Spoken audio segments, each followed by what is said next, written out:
Kuasa hukum Gubernur Papua Lukas NMB Petrus Balapationa meminta Komisi Pemberantasan Korupsi mengalihkan status kliennya menjadi tahanan kota di Jakarta.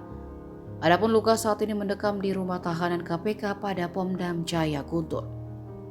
Ia ditetapkan sebagai tersangka dugaan suap dan gratifikasi terkait proyek infrastruktur di Papua.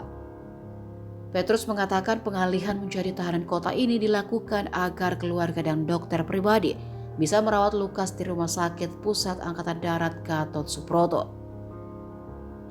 Petrus mengatakan jika Lukas tidak bisa menjadi tahanan kota, ia meminta Ketua KPK Firly Bahuri memerintahkan penyidik merawat Lukas di Rumah Sakit Angkatan Darat di bawah perawatan dan pengawasan dokter rumah sakit tersebut dan dokter pribadi kliennya.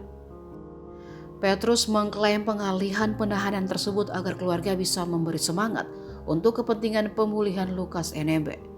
Menurut dia, jika permintaan itu dikabulkan, pihak kuasa hukum akan menyiapkan penjamin.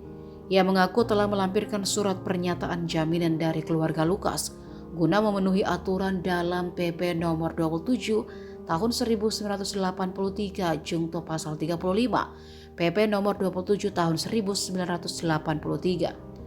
Petrus mengklaim berdasarkan diagnosis dokter, Lukas menderita komplikasi 4 penyakit, mulai dari stroke, hipertensi, diabetes, mellitus, dan gagal ginjal kronis stadium 5. Kondisi ini, kata Petrus, membuat Lukas harus dirawat intensif dan dibantu orang lain untuk melakukan kegiatan sehari-hari.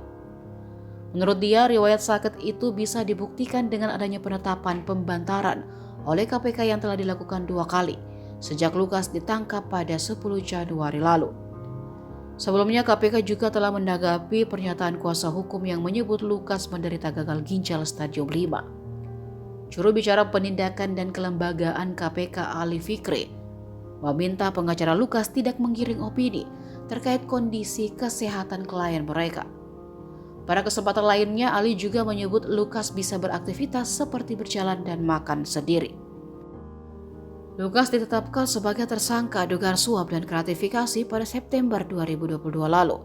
Ia diduga menerima suap dari Direktur PT Tabi Bangun Papua, Riyatono Laka, sebesar 1 miliar rupiah untuk memilih perusahaan konstruksi itu sebagai pemenang lelang 3 proyek multi-years di Papua.